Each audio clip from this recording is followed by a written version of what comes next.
ఈ రోజు విడుదలైన చిత్రం గౌతమిపుత్ర శాతకర్ణి.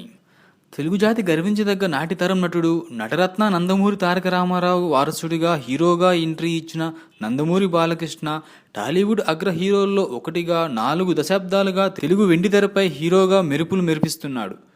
తాతమ్మ కళతో ప్రారంభమైన బాలయ్య ప్రస్థానం ఆయన తాజా చిత్రం గౌతమిపుత్ర శాతకర్ణితో 100వ సినిమాకు చేరువైంది. బాలయ్య 100వ సినిమా అమరావతి రాజధానిగా అఖండ భారతావనిని ఏకం చేసిన శాతవాహన యువరాజు గౌతమిపుత్ర శాతకర్ణి జీవిత చరిత్ర ఆధారంగా తెరకెక్కింది.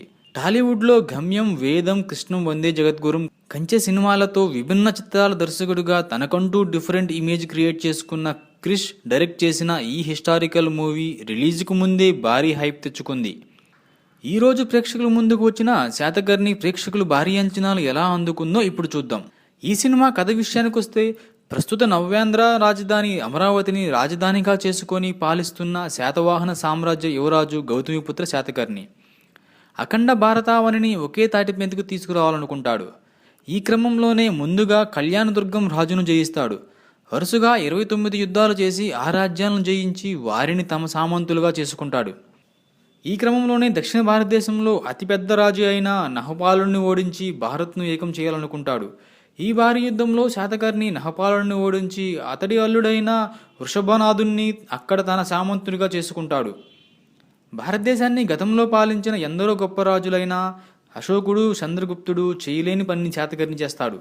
ఇక గ్రీకు వీరుడైన అలెగ్జాండర్ టైం నుంచి భారతదేశం మీద దాడులు చేస్తున్న యువనులు డెమిట్రియస్ ఆధ్వర్యంలో భారత్ మీద దండెత్తేందుకు ఎదురు చూస్తుంటారు. భారత్ను హస్తగతం చేసుకునేందుకు డెమిట్రియస్ ఆధ్వర్యంలో వచ్చిన గ్రీకులను చిత్తుచిత్తుగా ఓడించి భారత జాతి ఖ్యాతిని చివరకు దశ దిశలా శాతకర్ణి ఎలా వ్యాపింపచేశాడు, తన జీవిత ప్రయాణంలో తన తల్లి గౌతమి, భార్య వశిష్ఠీదేవి, తన పిల్లలతో అతడు ఎదుర్కొన్న పరిస్థితులు ఏంటో అన్నదే ఈ సినిమా స్టోరీ. ఈ సినిమాలో క్రిష్ శాతకర్ణి ముందుగా భారత్ను ఏకం చేసి తర్వాత గ్రీకులను ఎలా ఎదుర్కొన్నాడని అంశాన్ని చెప్పాలనుకున్నాడు. సినిమా స్టార్టింగే కళ్యాణ్ దుర్గం మీద యుద్ధంతో స్టార్ట్ అవుతుంది. ఆ తర్వాత మరో గట్టి రాజైన సౌరాష్ట్ర దండెత్తడంతో రెండో యుద్ధం చేసి ఇండియాను ఏకం చేస్తాడు. చివరిలో గ్రీకుల యుద్ధం జరుగుతుంది. భారత్ ఏకమవడంతో పాటు మన దేశానికి విదేశీ రాజ్యాల నుంచి ముప్పు తప్పుతుంది. ఇదే కథను తాను ఎలా అయితే అనుకున్నాడో తెర మీద అంతకు మించి ప్రజెంట్ చేశాడు. ఎక్కడ కూడా కథ ట్రాక్ తప్పకుండా, అనవసర విశ్లేషణలను పోకుండా సినిమాను విజయవంతంగా ముగించాడు. శాతకర్ణి రాజుగా అతడి ప్రస్థానం ఎలా ప్రారంభమైంది అన్న దానికంటే కేవలం క్రిష్ దేశాన్ని అతడు ఏకం చేసే అంశం మీద ఎక్కువగా కాన్సన్ట్రేషన్ చేశాడు.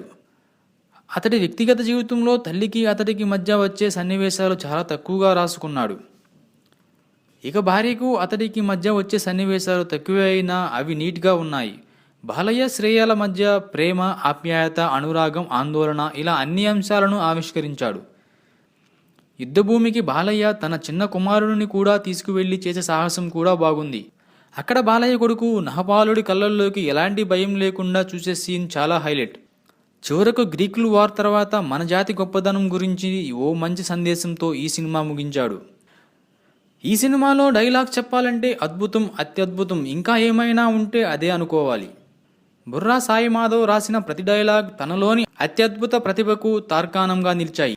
ఈ సినిమాలో ప్లస్ పాయింట్ విషయానికి వస్తే, బాలయ్య చేసిన విరోచిత యుద్ధ విన్యాసాలు, డైలాగ్స్, నట విశ్వరూపం, story, screenplay, Krish mind blowing direction, యుద్ధ సన్నివేశాలు మరింతగా మెరిపించాయి. ఈ సినిమాలో మైనస్ పాయింట్లు కూడా ఉన్నాయి. కొన్ని చోట్ల క్వాలిటీ తగ్గిన విజువల్స్, శాతకర్ణిని కేవలం యుద్ధ కోణంలో చూపించడం.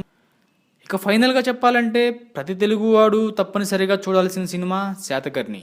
ఇలాంటి మరిన్ని ఆసక్తికర విషయాల కోసం ఛానల్ని సబ్స్క్రైబ్ చేసుకోండి.